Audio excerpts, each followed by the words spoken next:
patología. Y el primer tema de la patología pleural, pues es este, el derrame pleural.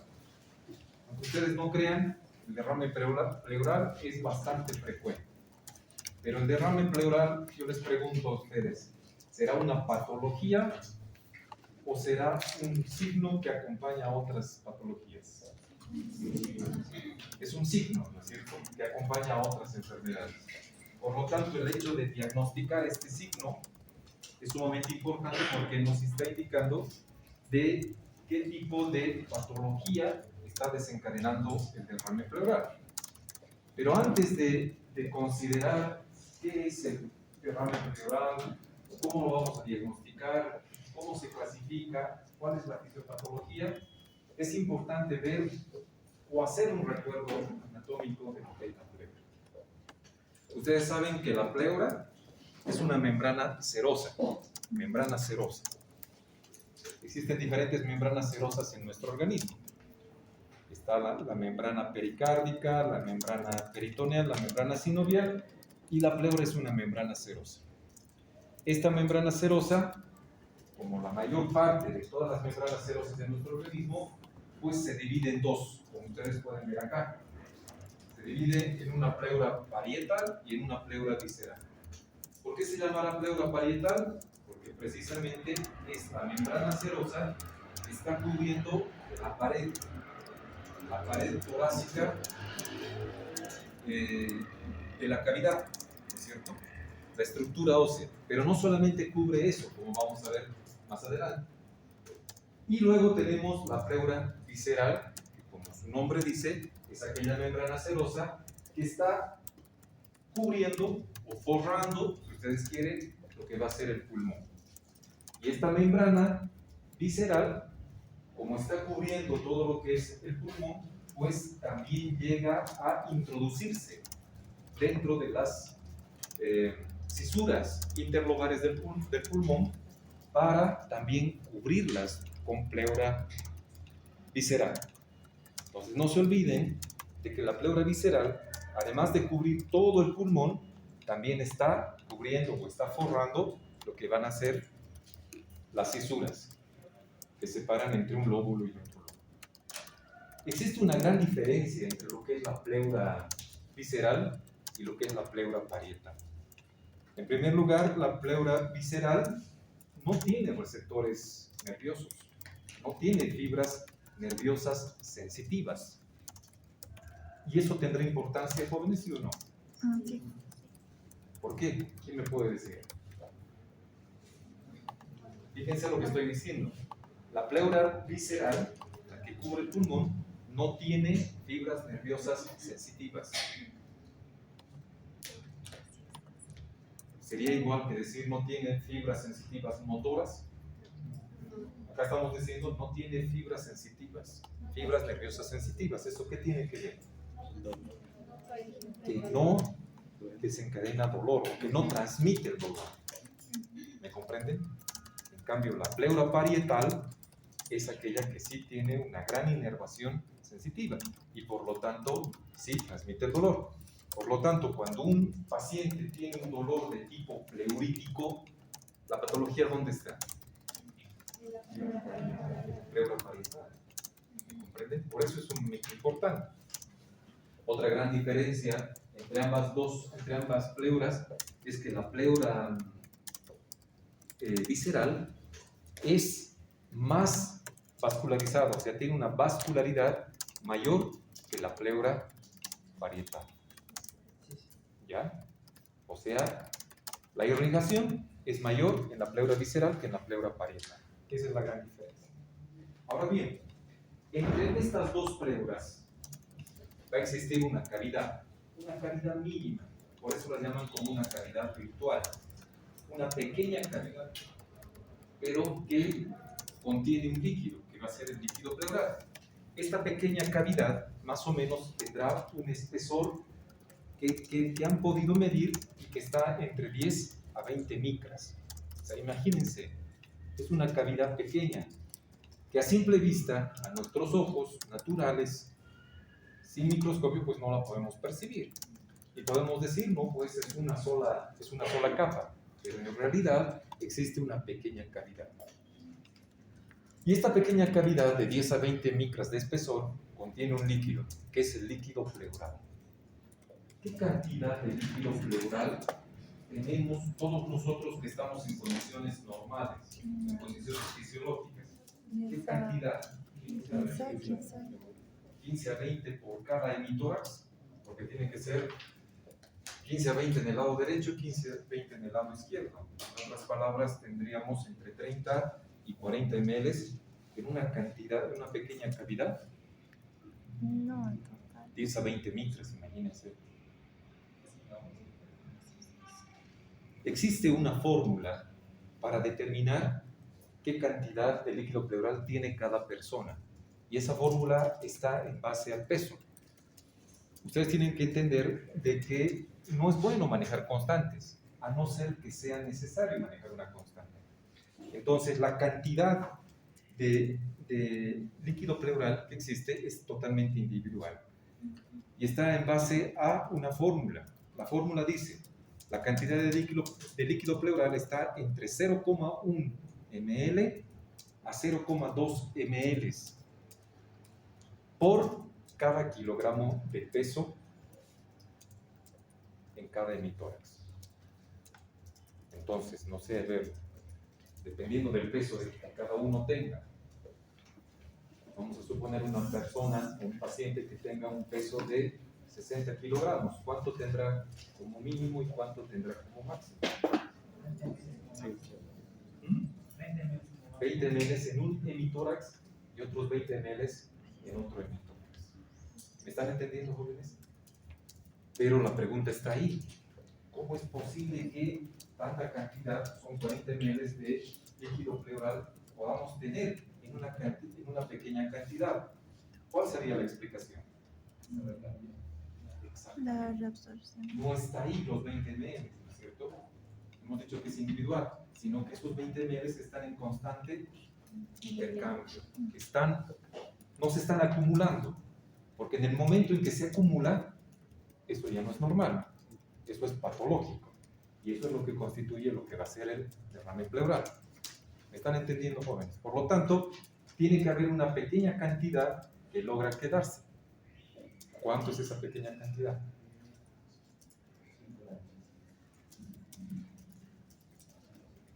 ¿Cuánto es esa pequeña cantidad? Y eso hemos dicho la anterior vez. Bueno, pregunta de examen. Ahora bien, la pleura parietal tiene una particularidad. Con la pleura visceral ya hemos dicho sus características, ¿no es cierto? Ya hemos hablado también del espacio pleural, de la cavidad pleural. Por lo tanto, ustedes no tienen que confundir lo que es la cavidad torácica con la cavidad pleural, o son sinónimos. Para nada, ¿no es cierto? El derrame pleural, ¿dónde se va a presentar? ¿En la cavidad torácica o en la cavidad pleural? En la cavidad pleural, por lo tanto, no tiene que haber confusión, por favor. No tiene que haber confusión. Ahora, cuando hablamos de la pleura parietal, hemos dicho que va a cubrir todo lo que es toda la cavidad torácica por dentro, ¿no es cierto? Fíjense, acá está representada con la pleura parietal de color verde en esta figura. Por lo tanto, ¿qué es lo que cubre la pleura parietal? Va a cubrir la estructura ósea, tanto lateral, ¿no es cierto? La parte lateral, la parte anterior y la parte posterior. Aquí está. La pleura está cubriendo, ¿no es cierto?, toda la estructura ósea por dentro, la está tapizando en la parte anterior y en la parte posterior. Pero también, ¿qué está cubriendo? Está cubriendo el mediastino, excepto a nivel de los ilios. ¿Qué significa ilio? Ilio, con H. Es como... ¿Qué significa ilio? El ilio pulmonar. El ilio renal. El ilio hipoficiario. ¿Qué significa ilio? Aquí estoy hablando de que la pleura parietal cubre tanto la parte anterior de la cavidad torácica, que es la parrilla costal, la parte posterior, que es la parte donde está la columna vertebral y parte de los arcos costales posteriores. Pero hacia adentro, la pleura parietal llega a cubrir todo lo que va a ser el mediastino, excepto el ilio.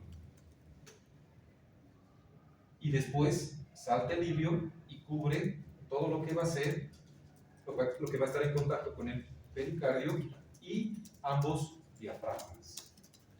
Por lo tanto, fíjense cómo cubre totalmente la pleura parietal el interior de la cavidad torácica, pero está incluido el mediastino, excepto los ilios. ¿Por qué? Porque los ilios es donde se van a unir las dos pleuras y van a formar lo que va a ser el ligamento pulmonar. Bueno, mi pregunta está latente: ¿qué será el ilio? Eso tienen que saber. ¿Qué será el ilio? A ver, ¿quién se está durmiendo? ¿Qué será el ilio?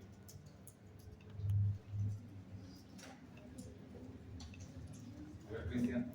Es el lugar por donde los protones ingresan a los pulmones. No solamente eso, donde también los vasos, ciertos nervios, arterias, venas ingresan. Eso se llama el ilio. Por lo tanto, el ilio no está cubierto por el mediastino. Importante para la parte quirúrgica del pulmón. Bueno, ahora bien, ustedes están viendo acá una radiografía que ya hemos analizado en la anterior clase. Ustedes están viendo acá la imagen de una pleura parietal. Aquí está la pleura parietal.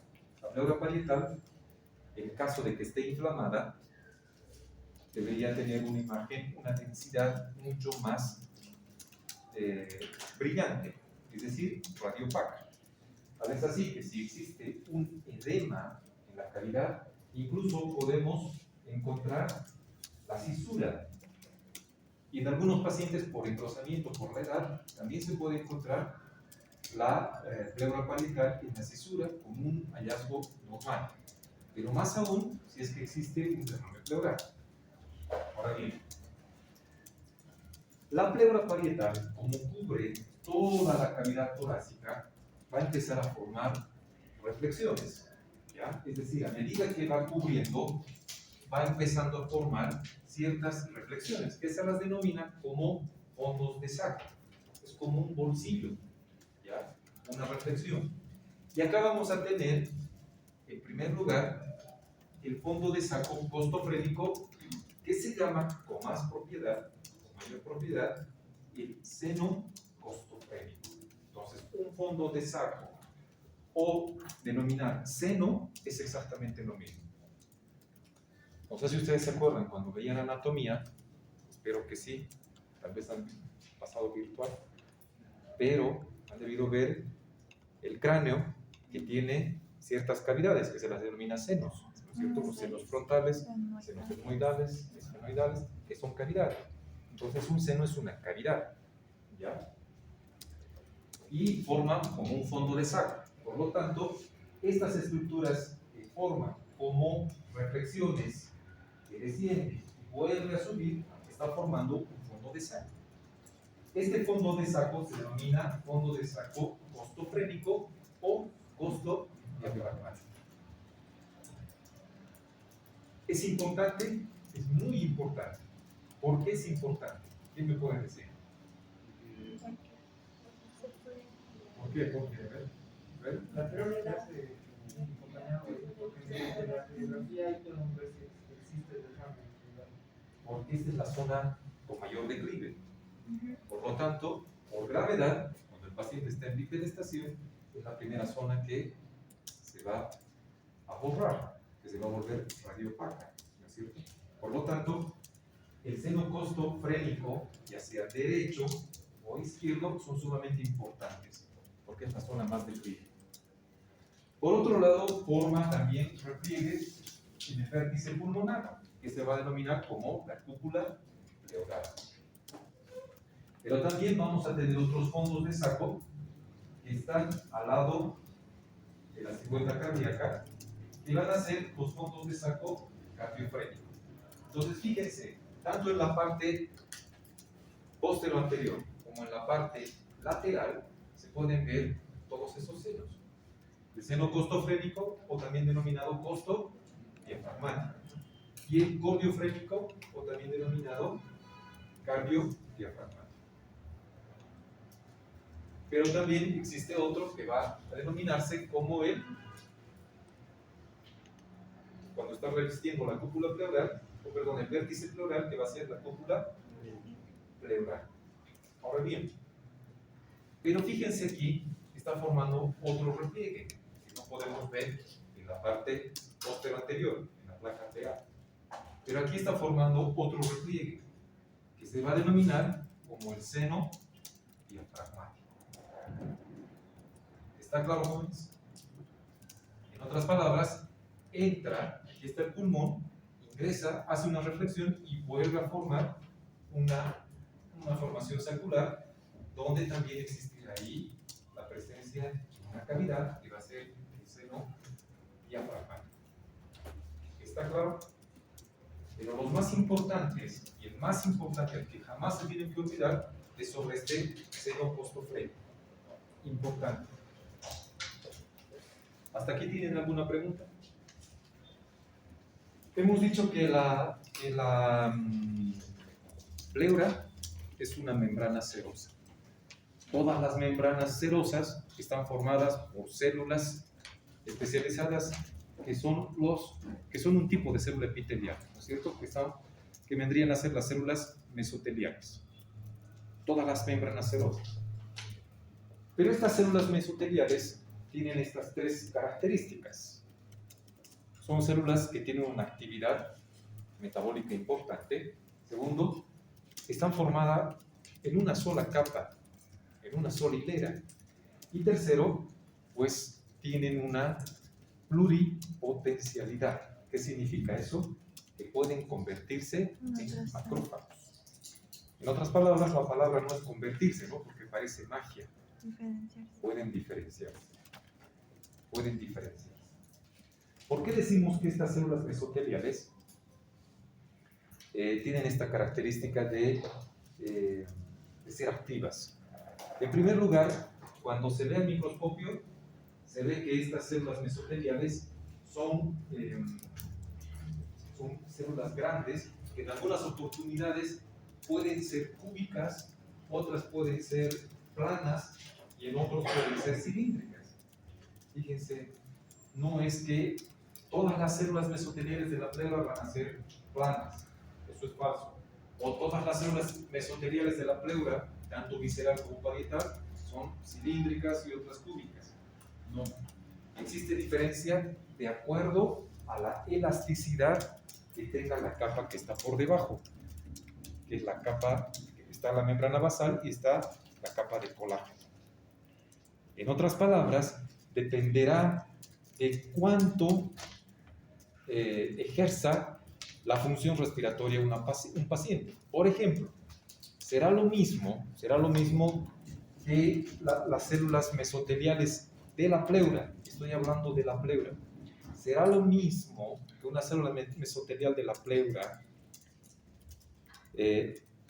tenga las mismas características en un paciente fumador y en uno no fumador. Fíjense que estoy hablando de la pleura.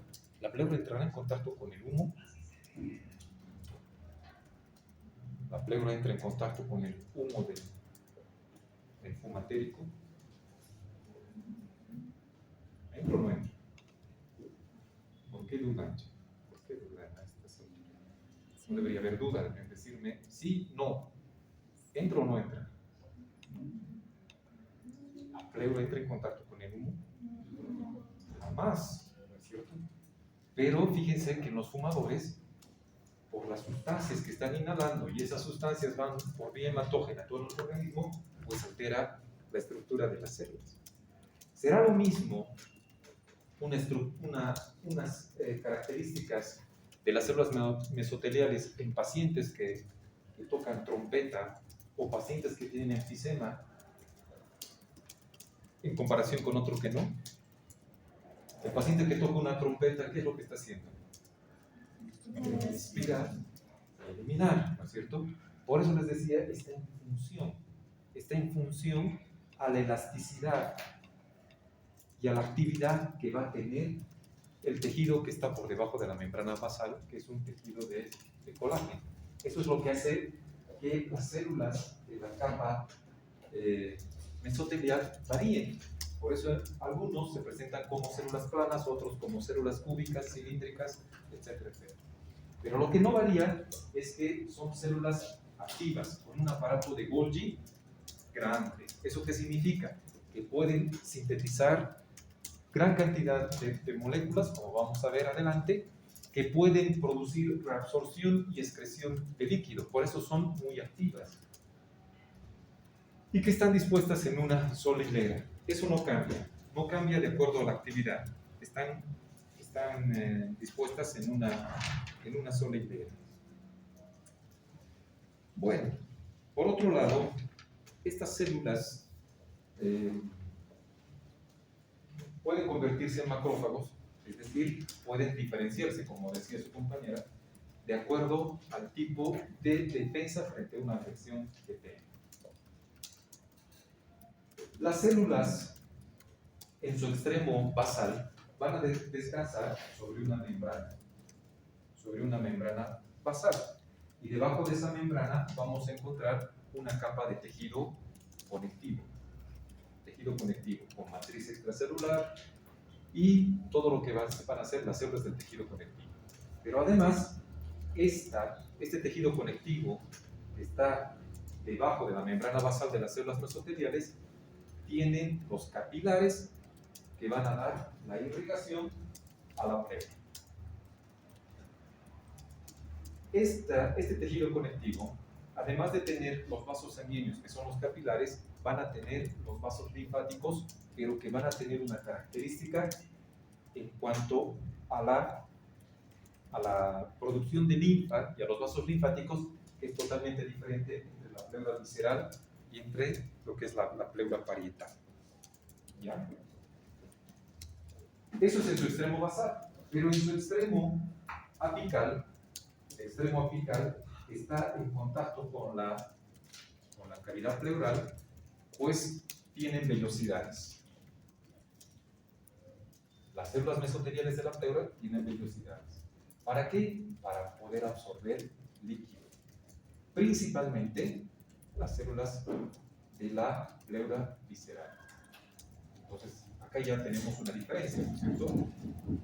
¿Qué pleura tienen, qué células mesoteliales tienen mayor velocidad? ¿Será la pleura visceral o la pleura parietal? La visceral. ¿Por qué? Porque es la que se encarga de producir la reabsorción del líquido pleural. Bueno, en esta diapositiva, lo que ustedes están viendo es la irrigación y el drenaje venoso que va a tener la pleura. La pleura parietal, en su extremo, hemos dicho, ¿no es cierto?, que cubre todo. Cuando está cubriendo la parte del mediastino, fíjense ustedes que la irrigación de la pleura parietal mediastínica, o sea, la que está adherida hacia el mediastino, va a tener una irrigación que proviene de las arterias intercostales, pero también de la arteria mamaria interna. Eso es sumamente importante saber. Por lo tanto, estamos hablando de que la pleura parietal tiene su irrigación de la circulación sistémica. ¿Qué significa de la circulación sistémica? Ustedes saben que ya han visto en fisiopatología que hay dos tipos de circulación. Una que es la circulación pulmonar, ¿no es cierto? Y otra que es la circulación sistémica. ¿Cuál tiene mayor presión? ¿Cuál tiene menor presión? La sistémica. La sistémica tiene mayor presión, ¿no es cierto? Y la pulmonar menor presión. Es importante saber que las dos pleuras, antes había una discrepancia y decían, no, la pleura parietal solamente tiene circulación sistémica y la visceral solamente tiene circulación pulmonar. Eso ya quedó atrás. Las dos pleuras, tanto visceral como parietal, tienen circulación sistémica. Por eso les estoy indicando que la parte mediastínica proviene de la mamaria interna, de las intercostales. La pleura que está a nivel de la cúpula recibe la irrigación de colaterales de la arteria subclavia, que está ahí cerquita, es fácil de acordarse. La que está cerca al diafragma recibe ramas de las arterias frénicas o de las arterias diafragmáticas. Y la que está cerca al pericardio van a recibir arterias pericardiofrénicas. Por lo tanto, es fácil llegar a comprender cómo es la irrigación de la pleura parietal. Sin embargo, la pleura visceral tiene una irrigación también sistémica, pero que proviene del sistema arterial bronquial. Las dos son sistémicas. El drenaje venoso, todo el drenaje venoso van directamente a sus homónimas, a las arterias homónimas, y obviamente el drenaje venoso irá a la vena pulmonar y a las bronquiales en la pleura visceral. Eso es en cuanto a la irrigación. El drenaje linfático. Acá, en cuanto al drenaje linfático, es importante saber, a veces cuando ustedes estaban llevando anatomía, tal vez pensaban y decían, no, un drenaje linfático, el área ganglionar, ¿eso para qué nos sirve? Sirve bastante, principalmente cuando uno se enfrenta a patología de qué tipo? Neoplásica, cancerígena. Es sumamente importante porque es la primera vía de diseminación. La primera vía de diseminación. Pero acá existe, en cuanto al drenaje linfático, existe una gran diferencia entre lo que es la pleura parietal en cuanto a la pleura visceral. Fíjense ustedes que la pleura parietal, entre las células mesoteliales empiezan a aparecer unos poros, unos orificios, que se los denominan los estomas. Aquí dice estomata, pero son estomas. Son como orificios que aparecen entre las células mesoteliales.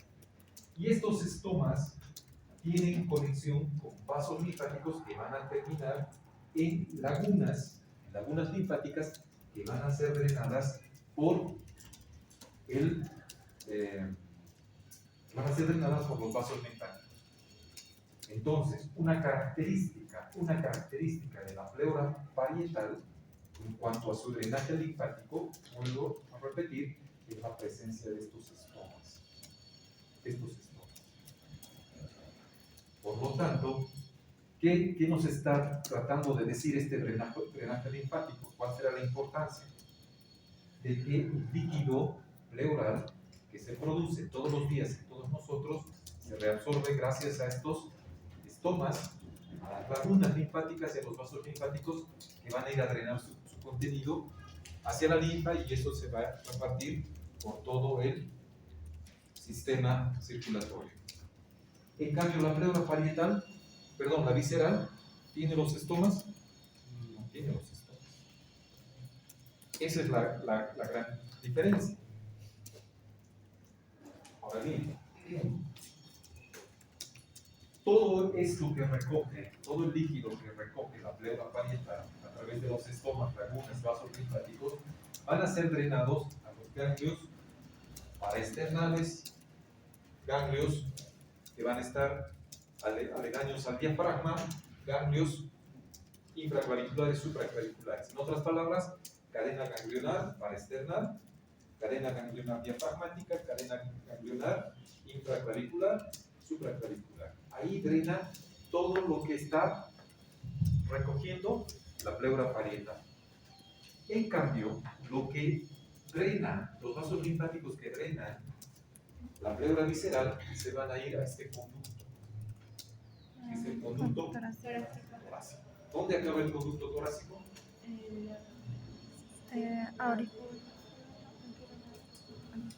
El conducto torácico es totalmente distinto a la vena ácidos, ¿no?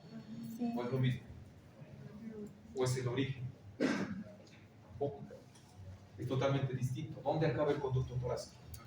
En una arteria. En la unión de la vena subclavia con la yugular. Interna, externa, interna. Ahí es donde acaba el conducto torácico. Es un dato importante para saber si es un dato importante. Todo lo que les estoy diciendo son datos importantes. Datos importantes para poder entender posteriormente la patología. Bueno, en cuanto al líquido pleural, ustedes saben que la cavidad pleural, ¿qué tipo de presión tiene? ¿Tiene presión positiva o presión negativa? Negativa. Siempre va a tener una presión negativa. Presión negativa significa que está por debajo de la presión atmosférica que está aquí afuera, ¿no es cierto?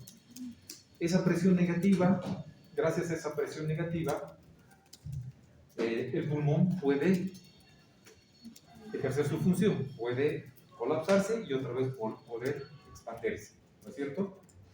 ¿Qué pasa si se rompe la presión negativa de la pleura?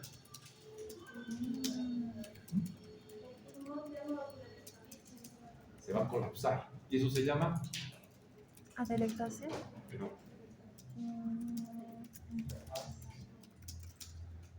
a ver, voy a volver a repetir. La cavidad pleural tiene una presión negativa. Cuando ustedes introducen aire, cuando están inhalando, cuando están inspirando, cuando están inspirados, cuando están inspirando aire, ¿qué pasa con el pulmón? Se expande. ¿Y la cavidad torácica? No. Se contrae. Tiene un efecto contrario.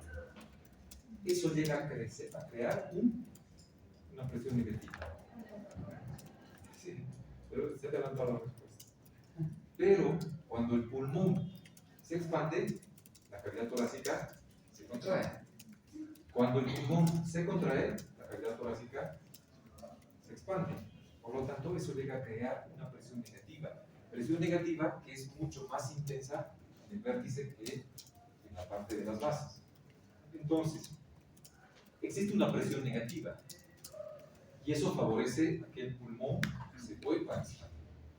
Si es que producimos una apertura de la pleura, imagínense una apertura de la pleura, un pequeño punto, esa presión negativa se rompe. Por lo tanto, como dice su compañera, el pulmón ya no se va a expandir, se va a colapsar. ¿Y por qué se va a colapsar? Porque entra aire, ¿dónde? En la cavidad pleural. ¿Entienden? Y esto es lo que se llama neumotórax. ¿Están entendiendo? Por eso les decía, no tienen que confundir lo que es la cavidad torácica, donde está el pulmón expandiéndose y retrayéndose, y lo que es la cavidad pleural. ¿Me comprenden? Dentro de la cavidad torácica está la cavidad pleural, pero que es cosa totalmente diferente a lo que es el pulmón, pero que se necesitan de los dos para que sí funcionen, se necesitan. Entonces nunca se olviden que la cavidad pleural tiene una presión negativa. Incluso gracias a esa negatividad de la cavidad pleural podemos tener un adecuado retorno venoso. Eso se llama la disatergo o la disafronte, de acuerdo a fisiología. Cada vez que nosotros metemos aire, ¿no es cierto?, aumenta la presión negativa, por lo tanto el retorno venoso puede subir. En este momento yo estoy en bipedestación. ¿Cómo es que la sangre puede subir? Por varios mecanismos. La suela venosa de Lehigh, la bomba musculocutánea, pero más que todo la presión negativa del tórax está succionando la sangre que está favoreciendo el retorno venoso. Por lo tanto, imagínense romper esa homeostasis, ese equilibrio del medio interno pulmonar. Puede ocasionar varias alteraciones en el paciente. Por otro lado, se produce una cantidad de líquido. Fíjense, acá existe otra fórmula, pero nos vamos a quedar con la fórmula al principio. El volumen de 0,1 a 0,6 por ml. Pero nos vamos a quedar con lo que hemos dicho, ¿no es cierto? Hemos dicho de 0,1 a 0,2. Esto es la composición y el pH normal del líquido pleural. El pH es similar al del plasma. ¿Cuánto es el pH del plasma? 7.4. Por lo tanto, tiene que tener un pH similar al del plasma. ¿Qué células tenemos? Lo normal, esto es lo normal. Normalmente debe haber células mesoteliales, es decir, si ustedes obtienen una punción de la cavidad pleural y obtienen líquido pleural y está todo normal, pues esto les va a decir, esto les van a repuntar. ¿Cómo podemos decir que hay algo anormal si no sabemos lo que es normal? Tiene macrófagos, tiene linfocitos, fíjense la gran cantidad de linfocitos que puede contener. Tiene factores de complemento, el CD4, el CD8, tiene proteínas que no deben superar los 2 gramos por decilitro, y de estas proteínas, el 50 al 70% se corresponden a lo que es la albúmina. Tiene glucosa, similar a la del plasma, eso significa de 70 a 110 miligramos por decilitro. ¿Y esto qué es? Es una enzima, ¿no es cierto? La enzima lactato deshidrogenasa está presente en el líquido pleural y que su concentración debería ser igual. ¿Cómo se produce el movimiento del líquido? ¿Por qué nosotros no hacemos derrame pleural todo el tiempo? Eso se debe a las fuerzas de Starling. Eso ya hemos visto. ¿Cuáles son las 2 fuerzas de Starling? La presión hidrostática y la presión oncótica. Acá, en la pleura, lo que predomina es la presión hidrostática y disminuye la presión oncótica a nivel del capilar. Por lo tanto, favorece ese constante fluir gracias a las fuerzas de Starling. Bueno, ahora vámonos a lo que es el derrame pleural. ¿Qué es el derrame pleural? El derrame pleural, ahora estamos viendo lo patológico. Derrame pleural es acumulación de líquido en la cavidad pleural. Aquí estamos especificando qué tipo de líquido. Para nada, ¿no es cierto? Solamente estamos diciendo, tiene líquido en la cavidad pleural. Cuando ustedes diagnostiquen derrame pleural, no podemos decir al paciente qué tipo de líquido tiene, solamente podemos decir, usted tiene líquido dentro de la cavidad pleural. ¿Tendrá líquido en los pulmones? ¿Sí o no? Tienen que decir con seguridad, ¿sí? No. No, son 2 cosas distintas, ¿no es cierto? Aquí es en la cavidad pleural. Y aquí está una figura. ¿Qué es lo que está haciendo? Cuando existe un acúmulo de líquido en la cavidad pleural, ¿qué está sucediendo con el pulmón? Lo está desplazando, lo está aplastando. De igual manera, si existe un derrame pleural masivo, incluso puede desplazar hasta el mediastino. Acá es un derrame pleural en un solo lado. Esto se llama derrame pleural unilateral. ¿Puede haber un derrame pleural bilateral? Sí puede haber. Sí puede haber. ¿Me comprenden? Sí puede haber. Y es lo que decíamos al empezar la clase, ¿no es cierto? Es un signo frecuente de una larga lista de patologías. Por lo tanto, es como el derrame pleural, podríamos comparar como tener fiebre.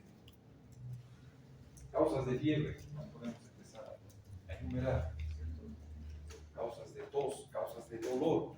El derrame pleural, por lo tanto, es un signo frecuente de una lista de patologías.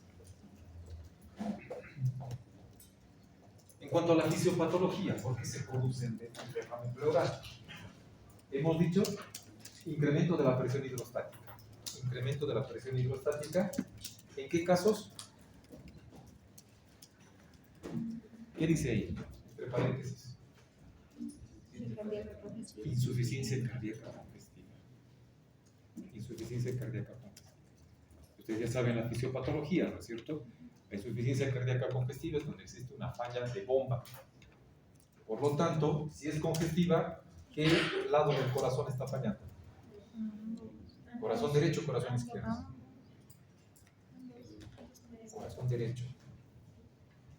El corazón izquierdo lo que produce es acúmulo de líquido, primero a nivel pulmonar, o sea, a nivel, va a producir edema pulmonar. Si no se resuelve el edema pulmonar, pues va a llegar a comprometer el corazón derecho. Pero el corazón derecho, que produce insuficiencia cardíaca derecha, va a provocar lo que va a ser el derrame pleural. Bueno, por un lado, dentro de la fisiopatología, para que se produzca un derrame pleural, puede ser incremento de la presión hidrostática, paciente con insuficiencia cardíaca congestiva o insuficiencia cardíaca derecha. Disminución de la presión oncótica capilar. ¿Quién genera la presión oncótica? Las proteínas. Las proteínas, principalmente la Albúmina. albúmina. Por lo tanto, ¿en qué pacientes vamos a tener hipoalbuminemia? ¿Y qué pacientes tienen hipoalbuminemia? Pacientes con patología hepática que no pueden sintetizar, ¿no es cierto? Que tengan una hepatopatía, generalmente crónica. Pacientes cirróticos.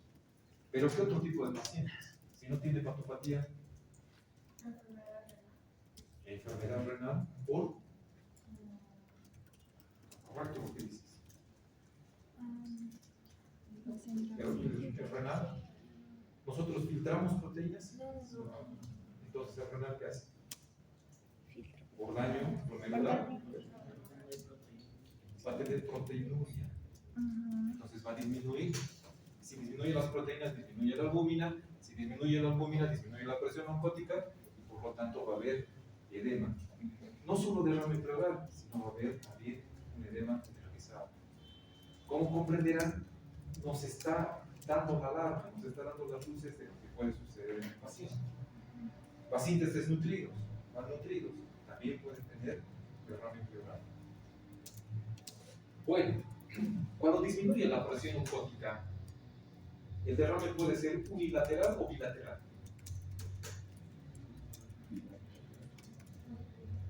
Cuando disminuye la presión oncótica, el derrame puede ser unilateral o bilateral.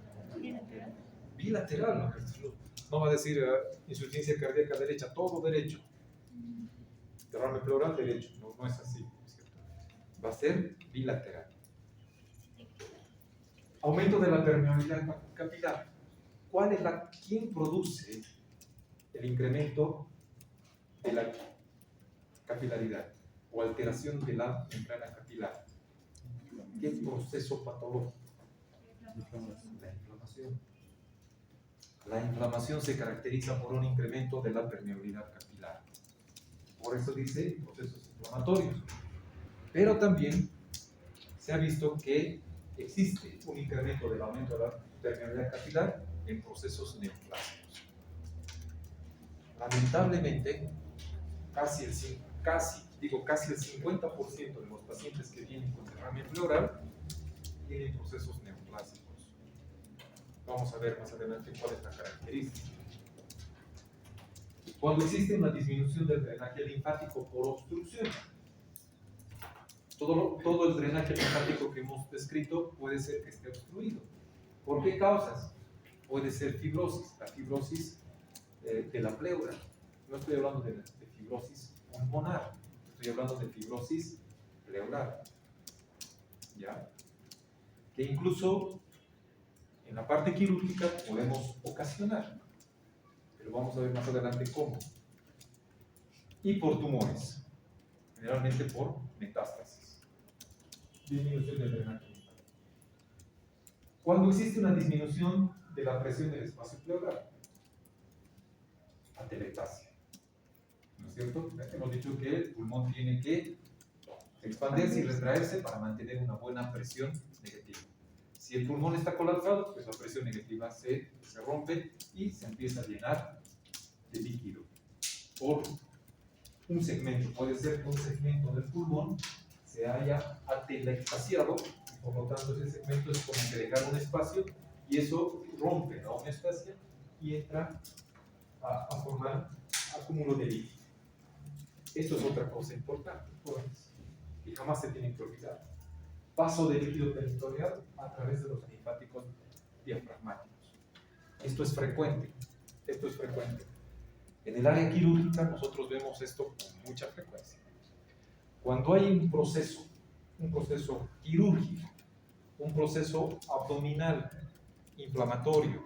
Estoy hablando de inflamatorio, ya sea que tenga pus, ya sea que tenga trombosis.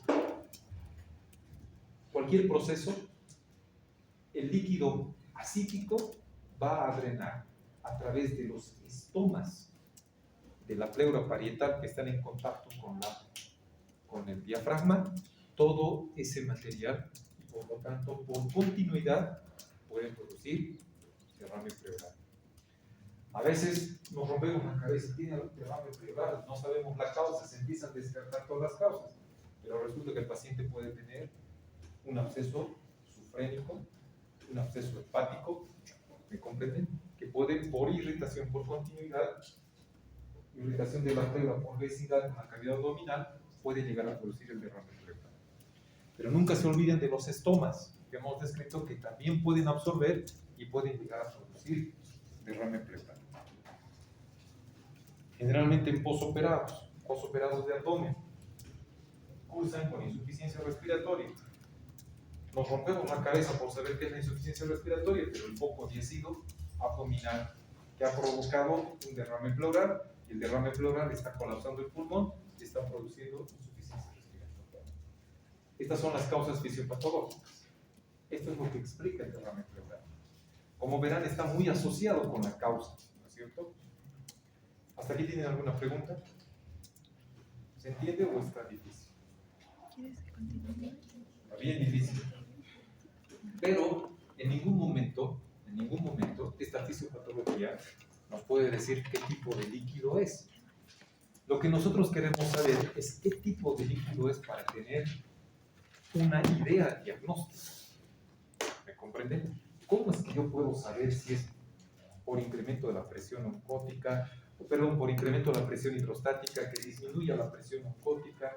¿Cómo es que puedo saber si es que tiene procesos tumorales? La clave está en saber qué tipo de líquido es determinar si es un trasudado o un exudado.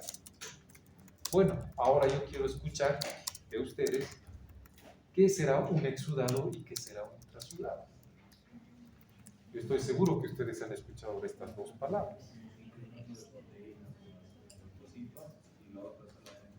A ver, en el trasudado, ¿qué es lo que predomina?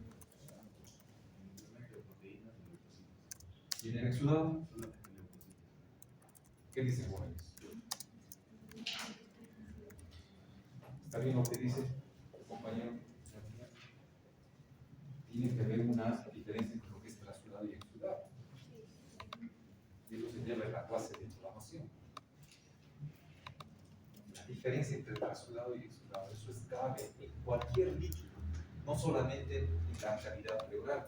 Imagínense encontrar líquido en la cavidad articular, en la cavidad pericárdica, en el líquido cefalorraquídeo, en la cavidad abdominal. Tenemos que determinar si es un exudado o un trasudado.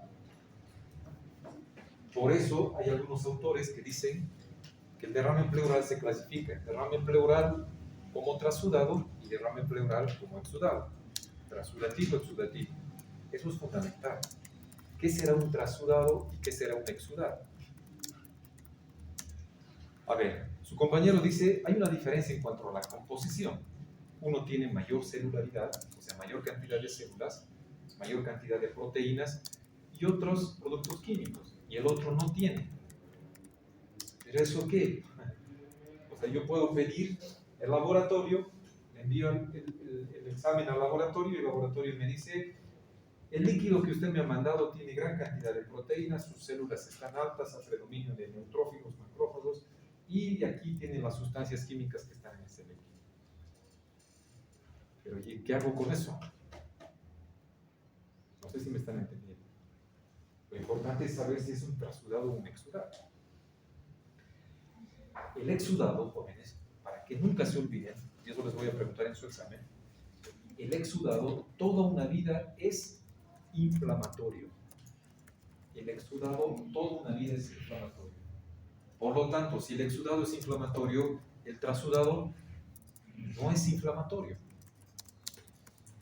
tanto exudado como trasudado, ¿qué son? Es líquido. Pero queremos saber si es un exudado o trasudado. Por ejemplo, si tenemos un incremento de la presión hidrostática por insuficiencia cardíaca, ¿eso será un trasudado o un exudado? ¿Por qué trasudado? Porque no es inflamatorio. O la insuficiencia cardíaca es inflamatoria. Por lo tanto, fíjense ustedes, el trasudado, toda una vida va a ser por alteración en las fuerzas de Starling. El trasudado es por alteración en las fuerzas de Starling. En cambio, el exudado es proceso inflamatorio. En otras palabras, lo que decía, ¿no es cierto? Existe una alteración en la permeabilidad del vaso que hace que salga líquido. Y si en la inflamación, la característica única de la inflamación es que exista una alteración en la permeabilidad vascular. Eso tampoco tiene que olvidarse. Solamente el proceso inflamatorio tiene alteración en la permeabilidad. Como la permeabilidad en el proceso inflamatorio está alterada, sale líquido. Y ese líquido es un exudado. Pero solamente va a salir líquido. También va a salir proteínas. ¿Solo proteínas? También ¿qué? Células. ¿Qué tipo de células? Neutrófilos, macrófagos. ¿No es cierto? Por lo tanto, el exudado ¿qué va a tener? Va a tener líquido. ¿Líquido rico en qué? En proteínas. ¿Qué más? En celularidad. En cambio, el exudado solo va a ser líquido, pobre en proteínas, pobre en células. ¿Me comprenden? ¿Hay alguien que no me ha entendido? Voy a volver a explicar. Por lo tanto, es fundamental saber si es un trasudado o un exudado. Si disminuye la presión oncótica o hipoalbuminemia, ¿eso qué va a producir? Va a producir edema, va a producir líquido, derrame pleural. ¿Será un trasudado o un exudado?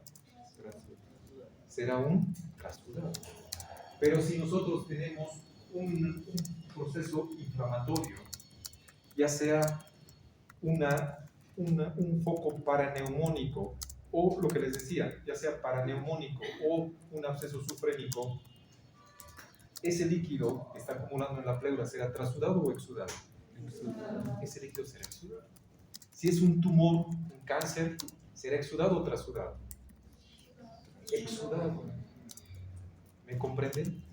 Por lo tanto, lo fundamental de todo el líquido que exista es saber si es que es un trasudado o un exudado. Pero no se olviden la fisiopatología que está llegando a provocar el líquido. Pero la base es saber si es un trasudado o un exudado. Bueno, ¿qué exámenes vamos a pedir? Exámenes complementarios. Antes de esto, estoy, pues que no. ¿Qué pasó con la clínica? Aquí está. Bueno, para llegar al diagnóstico, lo primero que tenemos que aplicar es la clínica, ¿no es cierto? Al último son los exámenes, no es al revés, por favor no se acostumbren. Lo primero es la clínica, para eso se están formando, no son los laboratorios. Lo primero que tengo que hacer es sospechar. ¿Cómo voy a sospechar de que mi paciente tiene derrame pleural? ¿Cómo vamos a saber? El paciente no viene con un letrero que dice derrame pleural, ni tampoco el paciente viene y dice tengo derrame pleural. Ustedes tienen que llegar al diagnóstico. ¿Cómo? Lo principal y lo fundamental, lo que jamás tienen que dejar de hacer es una buena historia clínica. Yo creo que todos ustedes saben hacer una historia clínica. Cuando yo llevaba alumnos al hospital, les hacía hacer historias clínicas todos los días. Y se han quejado y han dicho, todos los días nos hace hacer historias clínicas. Es muy bueno. Esa es la base para llegar al diagnóstico. Esa es la base. En la historia clínica, ¿qué es lo que vamos a tener? Primero la anamnesis y el examen físico. En la anamnesis, ¿qué es lo que nos va a decir el paciente? No se olviden que la anamnesis solamente son síntomas, no son signos. El paciente puede venir con disnea, puede venir con dolor pleurítico o puede venir con tos. ¿Cuál de los tres es el más frecuente cuando viene un paciente con derrame pleural? La disnea. ¿Qué es la disnea? Dificultad a la respiración. A ver, levante la mano, ¿quién quiere opinar? ¿Qué es la disnea? ¿Disnea o disnea? Disnea. Es la dificultad para respirar. Sí, pero el paciente, ¿cómo te puede explicar eso? Sí, porque puede haber disnea o disnea y también puede haber ortopnea, ¿cierto? Que dependiendo de cómo este paciente vaya evolucionando y se te presente en tu consultorio, tú vas a poder determinar. Tienen que saber qué es disnea o disnea. Es lo primero con lo que el paciente va a venir. Sensación de falta de aire. Sensación de falta de aire. El dolor pleurítico nos está diciendo que la pleura parietal es la que está sumamente comprometida y está transmitiendo el dolor. Y el paciente puede venir con tos seca. Fíjense que son síntomas un poco inespecíficos, ¿no es cierto? Inespecíficos, no son muy claros. Al examen físico, ¿qué es lo que vamos a encontrar? Nunca se olviden que el examen físico, ¿cuáles son los 4 pilares del examen físico? Inspección, palpación, percusión y auscultación. No son al revés, ¿no? Primero voy a palpar, primero voy a auscultar, a no ser que sea donde. A no ser que sea en el abdomen. Pero en cualquier segmento de nuestro organismo tenemos que mantener la norma. La semiología es una ciencia de orden, la medicina es de orden. Por lo tanto, no podemos alterar, ¿no es cierto? No puedo empezar con el examen físico, luego con la anamnesis, o primero empezar con los laboratorios y luego empezar con el examen. Eso es un desorden, seguro que se van a equivocar. Si mantienen el orden, van por el buen camino. Entonces, a la inspección, ¿qué vamos a encontrar? Que los movimientos respiratorios están disminuidos, ¿no es cierto? Incluso la inspección, ¿qué es lo que podemos observar? Lo primero que vemos es si es simétrico o no es simétrico, ¿no es cierto? Movimientos respiratorios disminuidos. Y si el paciente viene disneico, podemos encontrar incluso ciertos signos que nos están indicando que el paciente está utilizando su musculatura accesoria de la respiración. ¿Qué signos? Tiraje, ¿no es cierto? Tiraje podemos observar. ¿A qué se refiere esto con vibraciones vocales? ¿A qué se referirá? La palpación. A la palpación, ¿qué vas a sentir, Jean-Pierre? Bueno, yo en este caso pues voy a poner mi mano prácticamente en la altura de la rodilla o en la. ¿Por qué estás aprovechando? Ah, no, perdón. Quería leer. Y pues le voy a decir al paciente que diga la palabra 33 o la palabra 30 y voy a percibir si hay vibraciones. Muy bien. Si tenemos un derrame pleural, ¿cómo estarán las vibraciones vocales? Disminuidas o móviles, ¿no es cierto? ¿Por qué? Porque el líquido no transmite el sonido. ¿Cómo estará la percusión? Percusión mato, ¿cierto? Matidez. Normalmente, ¿qué tipo de sonido tiene el pulmón? Timpánico. No es timpánico. Pulmón. El pulmón tiene un sonido a la percusión que es propio de él, que se llama claro pulmonar. El timpánico no es de pulmón. Y a la auscultación vamos a encontrar la disminución del murmullo vesicular, se puede estar totalmente abolido el murmullo vesicular, e incluso en casos más severos podemos escuchar el roce, cómo rozan, ¿no es cierto?, las pleuras que están unidas por encima del líquido. Y eso se llama soplo pleural. Soplo pleural. Listo. La sospecha clínica ya está dada. Si ustedes se dan cuenta, todo esto corresponde a un síndrome, que se llama el síndrome de derrame pleural. O síndrome muy parecido al síndrome de condensación pulmonar, pero con ciertas diferencias. ¿Cierto? Ciertas diferencias. Bien. Una vez que hemos hecho el diagnóstico, ¿qué es lo primero que vamos a pedir? No al revés, ¿no es cierto? Lo primero que vamos a pedir va a ser una placa de TOR. Ustedes pueden decir, como dice su compañera, este paciente tiene un síndrome de derrame pleural. Yo creo que tiene un derrame pleural. Inmediatamente lo que pedimos en forma automática y lo básico es una radiografía PA de tórax y lateral. ¿De qué lado? Lateral derecha, lateral izquierda. ¿Quién estaba diciendo? El lado que están sospechando. Si es el lado izquierdo, lateral izquierda. Si es derecha, lateral derecha. Bueno, ¿qué es lo que vamos a ver? Inmediatamente vamos a ver desplazamiento del mediastino, ¿no es cierto? Vamos a ver una imagen totalmente radio opaca que corresponde al líquido, ¿no es cierto? Y si tenemos un derrame que solamente está localizado a nivel del seno costo diafragmático, imagínense que el seno costo diafragmático esté velado, esté radio opaco, eso significa que tiene una cantidad de líquido de 175 ml. Eso no se olvida.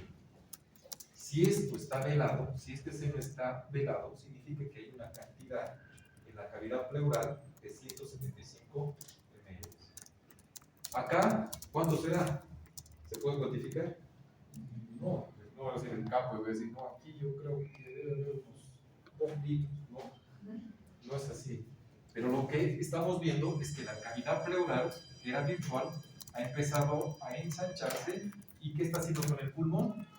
Lo está comprimiendo, lo está retrayendo, lo está colapsando. Por eso este paciente tiene insuficiencia respiratoria manifestada por disnea. ¿Me están entendiendo? Pero además se está desplazando el mediastino. ¿Cuál será esta línea? Esta es la línea, ¿no es cierto? La línea cóncava. Y podemos delimitar a la percusión también. Entonces eso es lo primero que podemos ver. También podemos pedir una radiografía de cúbito lateral. Perdón. De cúbito lateral, sí. Echado y de costado, ¿no es cierto? Si el líquido libre, esa es la clave, si el líquido libre separa el pulmón de la pared torácica en más de 10 milímetros, o sea, 1 centímetro, en la radiografía de cúbito es un derrame pleural. Fíjense ustedes. Imagen, radio, lúcida, pulmón. Pero el líquido, si está de costado, fíjense cómo el líquido viene a ocupar toda la parte lateral e incluso a la encuentra de la cisura. ¿Me entienden? ¿Esto es más de 10 milímetros? Más de 10 milímetros. Y a veces se puede hacer esto en pacientes que están tan comprometidos, tan críticos, que no se los puede llevar al gabinete de rayos X, entonces en su cama se los puede tomar, pero de costadito. Pero esta es la clave. 10 milímetros. ¿Está claro, jóvenes? Otra cosa que podemos pedir es otra placa para determinar formas atípicas de derrame pleural. Aquí pues, en esta placa lateral puede ser que no esté velado el costo diafragmático, pero sí está velada lo que es la cisura. Este puede ser un derrame atípico porque está tabicado, especialmente en secundarios a tuberculosis, tabicado. Otro derrame atípico puede ser que sea totalmente subdiafragmático, o sea, subpulmonar, supradiafragmático. Correcto, supradiafragmático. Subpulmonar esté por encima. Y que parece que es una elevación del diafragma. Y uno puede pensar, no, está comprometida la parte abdominal, algo tiene el abdomen, que está elevando el diafragma. Confunden, ¿no es cierto?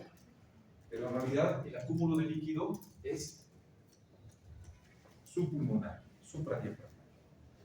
Cuando se presentan estas formas atípicas, ¿qué estudio pedirían para diferenciar? ¿Qué pedirían?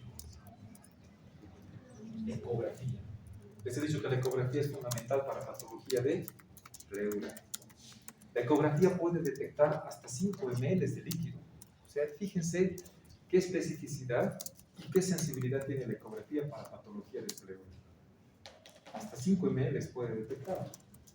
Fíjense ustedes, acá podemos encontrar lo que es el diafragma, esta línea.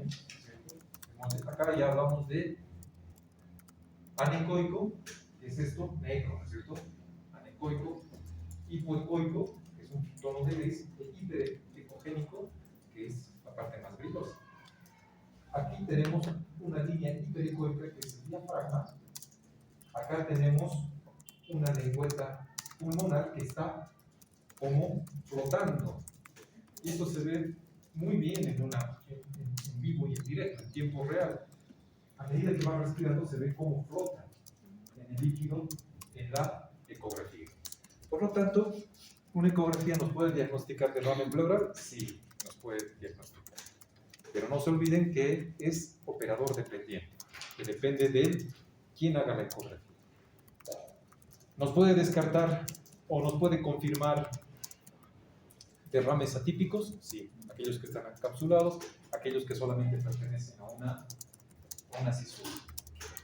También se puede pedir tomografía, Fíjense la densidad líquida, ¿no? Aquí estoy hablando ya de densidad, la tomografía de densidad líquida, y aquí tenemos el líquido. Fíjense cómo gran cantidad de líquido en el espacio pleural. Esta es una radiografía con contraste. ¿Qué diferencia, no es cierto? Esta es con contraste. Aquí ya se ve la vasculatura y el broncograma, pero se ve la vasculatura. Por lo general, con la ecografía y con la radiología se puede confirmar el diagnóstico de derrame pleural. ¿Pero por qué pedir tomografía? ¿Quién me dice?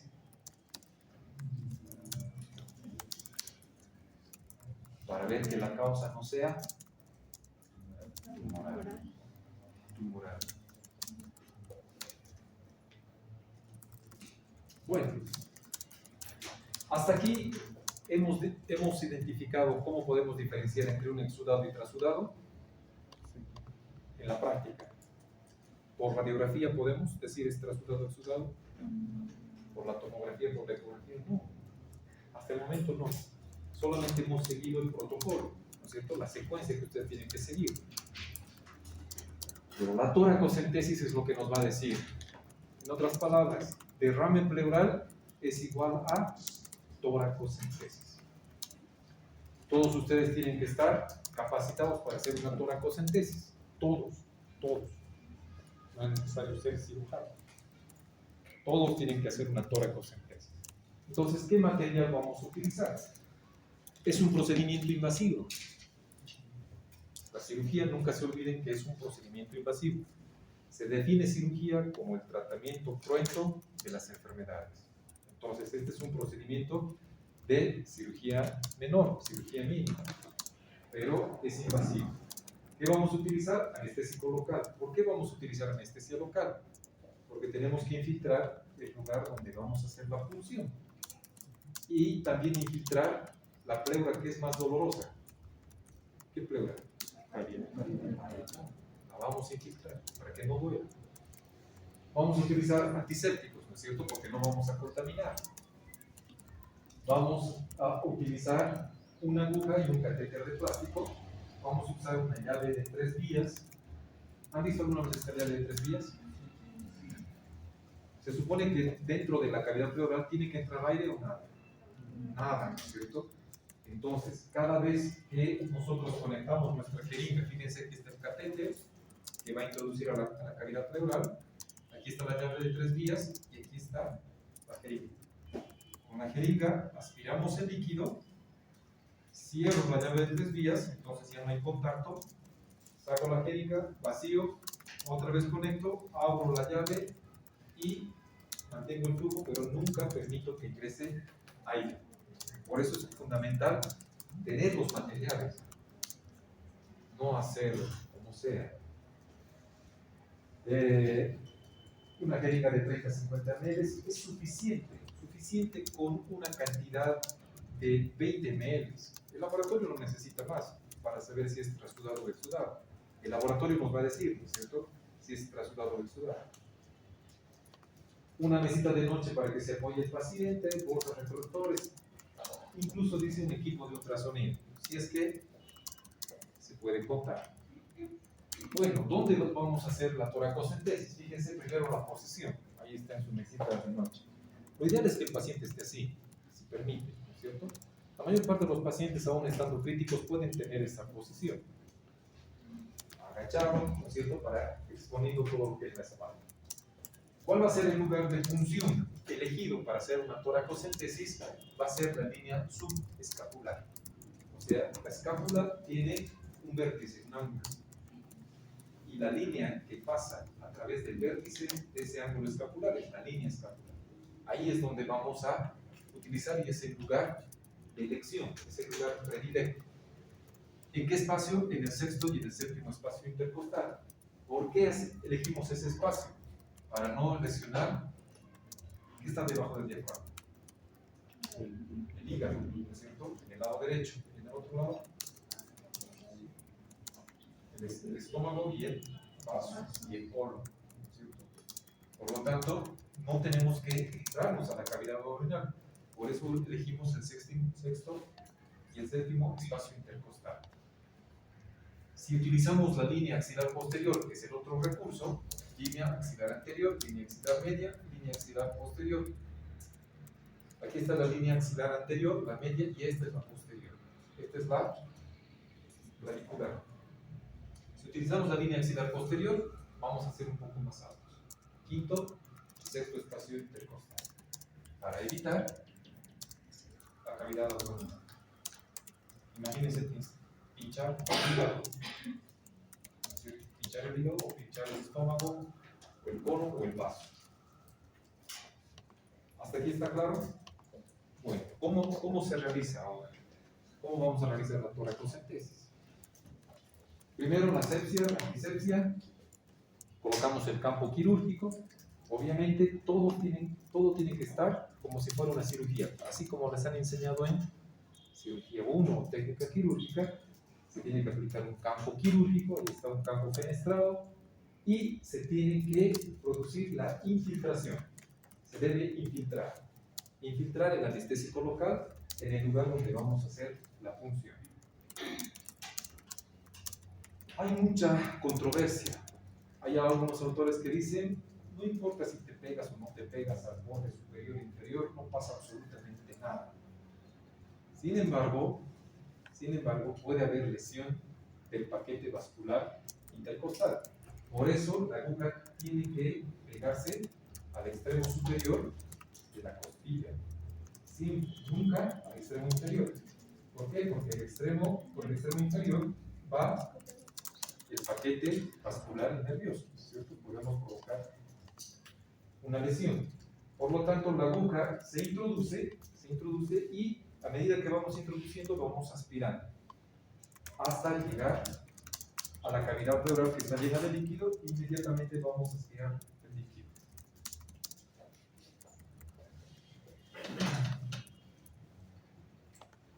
¿Qué contraindicaciones? Lo primero es que el paciente no colabora o que no admita. Esa es la principal contraindicación. No quiero que me pinchen. Segunda contraindicación es que el paciente esté con anticoagulante. La mayor parte de los pacientes, yo les digo por experiencia, en el hospital donde yo trabajo, llaman de medicina interna para hacer una toracocentesis. Y en medicina interna, no sé por qué razón, pero a todos les dan anticoagulación profiláctica con heparina de bajo peso molecular. Entonces eso es una contraindicación, porque si por mala suerte, por azar de la vida, cuando ustedes funcionan un vaso, ¿va a haber coagulación? No va a haber coagulación. Por eso la contraindicación es que tenga una alteración en la coagulación. Y nunca animarse a hacer una toracocentesis si no hay la cantidad de líquido pleural suficiente como para hacer la punción. Ahí podemos funcionar el pulmón, que es lo peor, y podemos provocar una fístula broncopleural.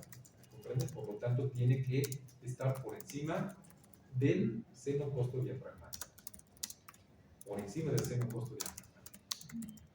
A no ser que tengan una guía ecográfica y se pueda funcionar directamente al seno costodiafragmático, pero siempre con riesgo de lesión de vísceras abdominales.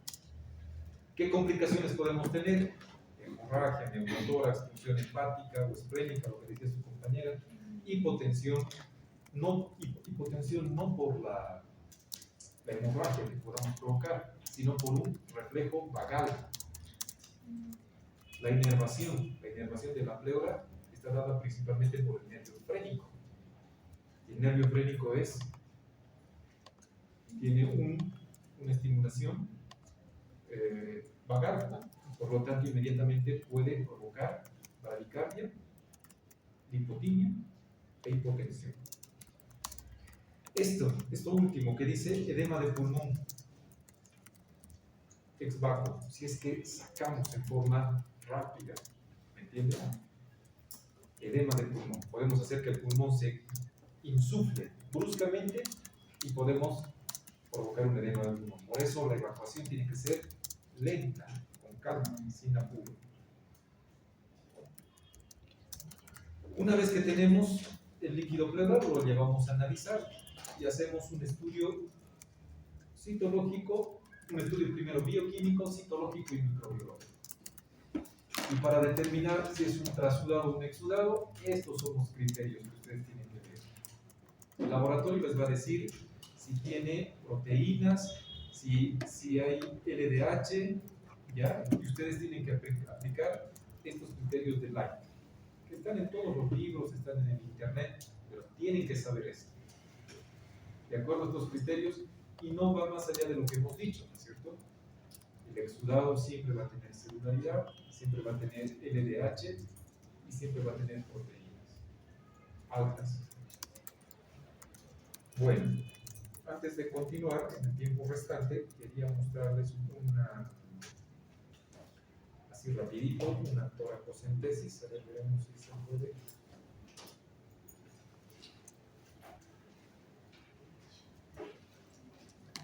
This is a video of clinical medicine from the New England Journal of Medicine.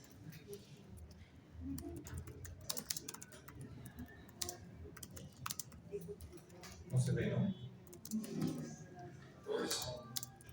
Solo se escucha. No me dice.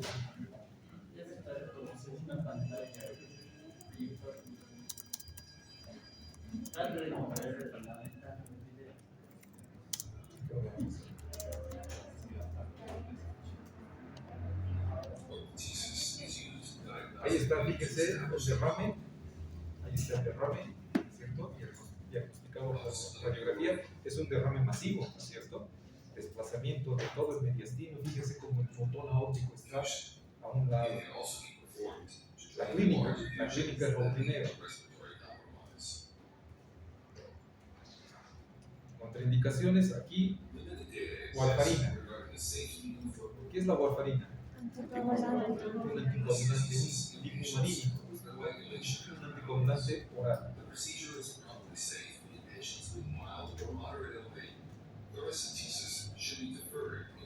Cuando está monitorizado, fíjense, tiene todo ya listo para hacer. Estos son los gringos, no es nuestra realidad.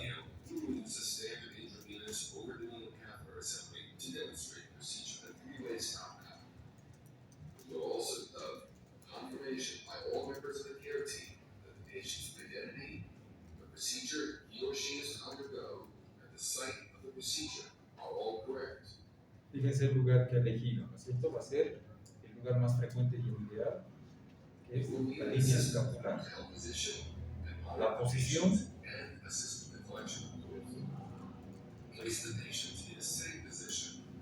Ustedes se fijan, la señora estaba con una bigotera. Aquí está demarcando por percusión dónde está el líquido, ¿no es cierto? Tiene que haber claro pulmonar y mate. Ahí está demarcando. Esa línea negra es la escápula. Marca dónde va a ser la función. Según ella, ahí está marcando dónde es la función.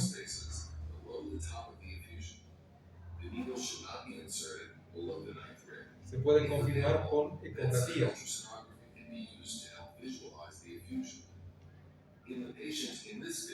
¿Ven cómo se ve que está flotando? ¿Se ve, no es cierto? Está correcto.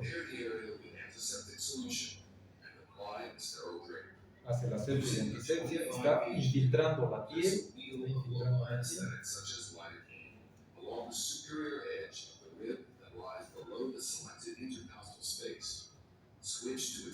Luego introduce el catéter, está infiltrando todavía la pleura, se está pegando a la... Fíjense cómo aquí está introduciendo la aguja y se ve cómo la vena, arteria y nervio, en este orden, vena, arteria y nervio, van por el borde inferior de la costilla. Por eso se pega al borde superior de la costilla. Y está introduciendo la aguja.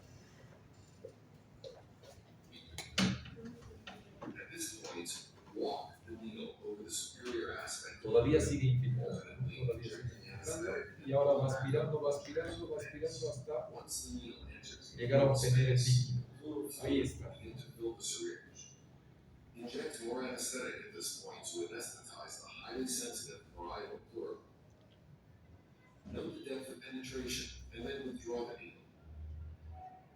If available, a hemostat may be attached to the exposed portion of the needle. Está midiendo la distancia, ¿no es cierto? Para meter un catéter mucho más grueso. Attach an 18 gauge over the needle catheter to a syringe and advance it along the superior surface of the rib.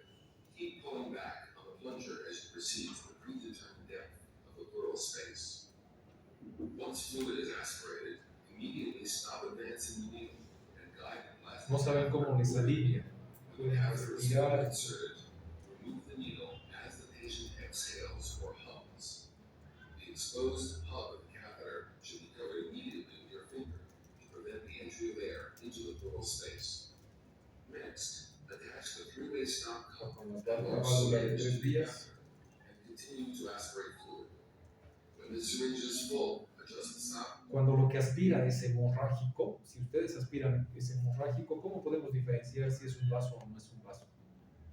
Si es que hemos hecho la función de un vaso o es que realmente tiene hemorragia dentro. Si es un vaso, va a coagular. Si no es del vaso y es sangre en la cavidad pleural, no coagula. Repito, si es vaso, va a coagular. Si han pinchado una arteria, coagula. Pero si no coagula, es de la cavidad. Si es hemorrágico, tiene que haber el antecedente de traumatismo. Si no hay antecedente de traumatismo y es hemorrágico, lo primero que tienen que pensar es cáncer. ¿Ya? En el 50% de los casos, cáncer. So that it is closed to the patient. The stopcock should be open to the patient only when fluid is being actively drained. If additional fluid needs to be drained for therapeutic purposes, attach the collection tubing to the stopcock and to the evacuated container. Open the stopcock to the patient and to the tubing and allow the evacuated container to fill. Está conectado a un sello de agua para crear presión negativa. Fíjense la cantidad que sale. Y es espumoso. ¿Por qué es espumoso? Porque tiene mucha proteína. Bien. Ahora, jóvenes, en cuanto a lo que sigue en la presentación, quedan 8 minutos. Las causas de derrame pleural, ya hemos dicho que lo más importante es determinar si es un trasudado o es un exudado. Ahora bien, cuando determinamos el líquido, lo que tenemos que ver es si es un kilotórax, si es un empiema o es un hemotórax. ¿Ya? Si es un kilotórax, ¿qué significará kilotórax? Acúmulo de linfa en la cavidad pleural. Jamás se olviden. Acúmulo de linfa en la cavidad pleural. Pero, ¿cómo es que puede haber linfa en la cavidad pleural? Y ahí está la etiología. Dice la causa para que exista linfa en la cavidad pleural puede ser traumático. ¿Qué significa traumático? Que el paciente había tenido un trauma cerrado o un trauma abierto. Trauma cerrado, trauma torácico cerrado, ¿qué significa? El paciente puede ser que haya recibido un golpe sin producir apertura del tórax, por lo tanto hay daño dentro. Y un trauma abierto puede ser que haya apertura, por lo general un puñal, ¿entienden? O un objeto que ingresa. Eso se llama trauma abierto, trauma torácico abierto, trauma torácico cerrado. Por lo tanto, traumático va a haber lesión del conducto torácico. El conducto torácico es el que transporta linfa. En el no traumático puede ser también de origen, hemos dicho, tumoral. El traumático, nunca se olviden que es lesión del conducto torácico. Y en el no traumático, generalmente por obstrucciones. ¿De qué tipo hemos dicho las obstrucciones? Por neoplasias, por tumores. La tuberculosis también puede llegar a producir. La tuberculosis, que es una enfermedad latente en nuestro medio. ¿Y atrogénico qué se llama? Falla médica. No es falla. Ya les he dicho, no es falla. Y atrogénico no es falla o error humano del médico, sino es como consecuencia de algún procedimiento. Generalmente como consecuencia de una cirugía. Cirugías, por ejemplo, que se realizan en el esófago, cirugías de tórax, ¿no es cierto?, que necesariamente se tenga que dañar el conducto torácico. O punciones de la arteria subclavia, principalmente en el lado izquierdo, que es donde termina el conducto torácico. Bueno, en el análisis del líquido pleural, fíjense, para determinar si este paciente tiene un quilotórax, tiene que haber unos glóbulos, unas gotas de grasa, y eso es lo que dicen, microglóbulos de grasa. El laboratorio les va a reportar eso, microglóbulos de grasa. Tiene que haber una gran cantidad de linfocitos, mayor al 90%, para que sea quilotórax, ¿no? Si es quilotórax, el aspecto, ¿cómo será? A la macroscopía va a ser lechoso, como una leche. Y a la microscopía va a haber gotas de grasa, microglóbulos de grasa, linfocitos en 90%, pero también va a haber una relación colesterol y triglicéridos inferior a 1, a predominio de los triglicéridos. ¿Cuál va a ser el tratamiento? Fíjense ustedes que dice el tratamiento ahí que puede ser conservador. El 50% de los casos, o sea, la mitad de los casos de quilotórax no necesita intervención quirúrgica. Se resuelven únicamente haciendo el drenaje. El drenaje, colocando un drenaje para que evacúe. Pero, ¿cuándo ustedes pueden mandar al quirófano a un paciente con quilotórax? Cuando el débito del drenaje por quilotórax sea superior a 1 litro por el espacio de 15 días. En otras palabras, hay que darse un margen de espera de 15 días para que el quilotórax se autolimite con el drenaje que ustedes han instaurado. Si pese al drenaje el débito sigue constante, 1000, 1100, 1200, superior a 1000 por un espacio de 15 días, eso significa que nunca va a cerrar y que hay que entrar a ligar el conducto torácico. Hay que hacer una toracotomía, encontrar el conducto torácico y ligarlo. Y la otra alternativa es la pleurodesis. ¿Qué será la pleurodesis? La pleurodesis es la fusión quirúrgica de las dos membranas, la pleura parietal y la pleura visceral. ¿Y cómo se produce la pleurodosis? Se hace con toracoscopía, así como laparoscopía, toracoscopía, se introduce en la cavidad pleural sustancias químicas. Por lo general se utiliza talco, pero no es el talco que se pone a los bebés. Talco libre de asbesto. Es un talco especial que produce fibrosis y las dos pleuras se unen y por lo tanto no tiene dónde formar derrame. ¿Ya? La otra es el empiema. ¿Qué es empiema? Empiema no es más que la presencia de pus en la cavidad pleural. Y fíjense la lista de patologías que pueden llegar a producir empiema. Está la neumonía, que es la más frecuente. Por eso se dice, este es un derrame paraneumónico. Si es un derrame paraneumónico, ¿qué estamos diciendo? Que es un empiema, es pus. O sea, si hay derrame paraneumónico, significa que hay pus, que hay contaminación. Pueden ser traumáticos por introducción de puñales o de toracocentesis, que no hemos hecho la técnica, no hemos seguido la técnica de asepsia y antisepsia correcta. Puede ser iatrogénica, también secundaria a procedimientos quirúrgicos.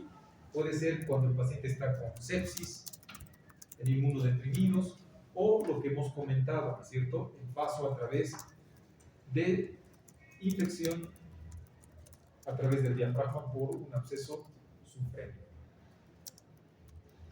Bueno, el análisis, vamos a ver ahí un líquido pleural, que ustedes van a hacer la toracocentesis, van a encontrar un líquido turbio, purulento, fétido, nos va a decir que es un exudado, el pH va a estar siempre ácido, siempre que existe contaminación bacteriana, el pH va a ser ácido, inferior a 7.2. ¿Cómo va a estar la deshidrogenasa láctica? Va a estar alta, la glucosa va a estar baja, ¿ya? ¿Y en qué consiste el tratamiento? El tratamiento lo primero va a ser antibiótico terapia. Si no mejora con antibiótico terapia y se está encapsulando y está empezando a hacer un absceso pleural, hay que hacer una pleurotomía. En un extremo de los casos hay que llegar a la toracotomía, es decir, a la operación. Y lo que últimamente se está utilizando en el empiema y va muy bien es el uso de estos fibrinolíticos, agentes fibrinolíticos, que ha tenido buenos resultados. Para finalizar, el hemotórax, acúmulo de sangre en la cavidad torácica. Y el acúmulo de sangre puede ser también de etiología, siempre puede ser de etiología traumática, creo que es la más frecuente. Es la más frecuente, penetrante, no penetrante. Puede ser iatrogénico como consecuencia de un postoperatorio, ¿no es cierto? En cualquier tipo de cirugía, la complicación más temida es la hemorragia. Postoperatorio inmediato de una cirugía pulmonar o pleural puede darnos un hemotórax. Podemos hacer una punción, una toracocentesis, también puede darnos una hemorragia. En el análisis del líquido pleural, ¿qué es lo que vamos a obtener? Sangre. Sangre. ¿Qué tenemos que hacer? Medidas generales. Es decir, que nuestro paciente no entre en las diferentes fases del shock que ustedes han aprendido. Específico, evacuar la sangre de la cavidad pleural con pleurotomía o con toracotomía. Ustedes ven acá una diapositiva donde existe acúmulo de sangre en la cavidad pleural. Está desplazando el pulmón. Para tratar esto, se hace por diagnóstico una toracocentesis diagnóstica. Pero para evacuar esta cantidad de sangre, tenemos que hacer una pleurotomía, que es un procedimiento similar a la toracocentesis, pero en vez de introducir una aguja, ¿qué es lo que introducimos? Un tubo de drenaje. Por lo tanto, se tiene que hacer una incisión, ¿cierto? Se introduce el dedo hasta llegar a la pleura, se toca la pleura, se infiltra la pleura, se agarra una pinza Kelly, como ya está abierto el camino, y prácticamente perforamos con fuerza la pleura y se dirige el tubo no hacia arriba, se dirige hacia el seno postdiafragmático. ¿Me han entendido? Totalmente distinto a una toracocentesis. Y esto tiene que estar conectado a un sello de agua. Este es el sello de agua para crear presión negativa. Fíjense, este es un frasco que tiene agua y tiene una pipeta. Una pipeta está dentro del agua y la otra pipeta está en el segmento aéreo. El drenaje está conectado en la tubería que está dentro del agua. Esto crea presión negativa y empieza a succionar y hace que el pulmón nuevamente se llegue a expandir.